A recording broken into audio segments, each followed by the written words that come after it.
Guys, today's day 93 of the 100 Days of LeetCode. We got a medium problem today. Let's do it. So it's check if a string contains all binary codes of size k. So we're given a binary string s and an integer k. Return true if every binary code of length k is a substring of s. Otherwise, return false. All we mean by binary string means that it consists of zeros and ones, and that's it. Okay.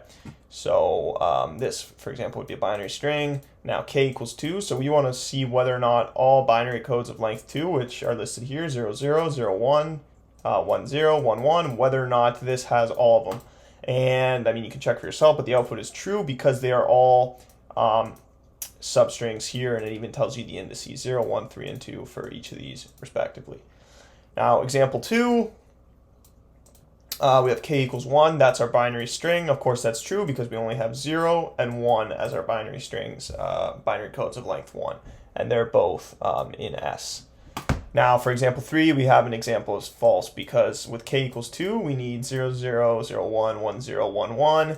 And 0, 0 does not exist in the string. Okay, so that's why we return false.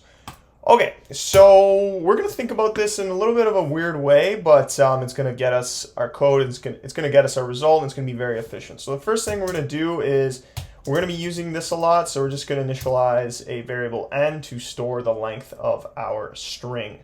Now what we are going to do is we're going to find the number of codes that we need to find given k. Right? And this is going to be equal to 2 to the power of k. Now, the reason being is because, of course, if k equals 1, then our two codes are 0 and 1. If k equals 2, we have 0, 0, 0, 1, 1, 0, 1, 1. Okay? So this is also equal to, 2 to the 1. This is also equal to 2 to the 2. And if you had binary strings of length 3, we would have all of these twice. 4 of them would have a 0 at the end, 4 of them would have a 1 at the end, and that would just be equal to, 2 to the 3, 8. So that is why we're using 2 to the k to keep our number of codes. Now, our approach is basically going to be to basically at every single point in the string, we're going to check the current substring starting from that point of length k. And we're going to keep track of all those in an array or a set, called past. Now, basically, every single time we find a unique sort of new substring, we're going to add it to this, and we're going to subtract 1 from number of codes. Okay, and then we're going to check the current substring that we're at each time to see whether or not it's in this array. And of course, if it is, well, we know we haven't found another unique one, so we at that point we don't update our number of codes. Let's write the code, and I'll explain it again as I write it. So we're going to do for I in range n minus k plus 1. Now, the reason why we're doing n minus k plus 1 is because we need to leave enough room to leave a substring of length k at this index that we're starting at. All right. And if you want to figure it out, that's just going to be n minus k plus 1. All right, so that's why we're subtracting the k and then adding the 1 to the end of that. All right, so now we're going to find, we can call it semp, or I prefer to call it current. And this is going to be sort of our current substring at wherever we're at. So we're going to set this equal to s, starting at I up to, not including I plus k.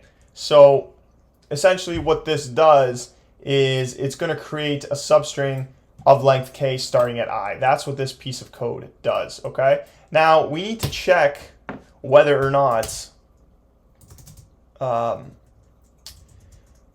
cur is in our past set, okay? And if it is not in our past set, we're going to add cur to that. And now we have to check but first we have to update. So we have to update our number of codes, right? Because we just found one. So we have to subtract 1 from the amount of codes that we still haven't found yet, right? Because that's essentially what this represents. At the beginning, of course, we haven't found any codes because we haven't started our iteration. So we initialize that to be 2 to the k. each time we find one, which would be here, we subtract one from number of codes. All right, so we subtract one. And then now we check whether or not num codes is equal to 0. And if it is, well, that means that we found num codes number of binary codes, of unique binary codes, of course, right? Because we're checking whether or not it's in the set. And if that's the case, then we found all of them. And if we found all of them, we just return true. And then at the end, if we get through that loop without returning true, we return false. Okay, let's submit the code. And of course, I need for I in range, not for I range. Okay, so that's how you solve that. Let's go through it one more time, okay? Number of codes is initialized to 2 raised to the k because that's how many potential binary strings of length k there are, okay? It's simply 2 raised to the k, and that's because we can have 2 potential different values at each sort of index of the binary string. And of course, if we have 2 indices, we can now have 4. If you have 3, we can now have 8. And if we have, 4, we can now have 16.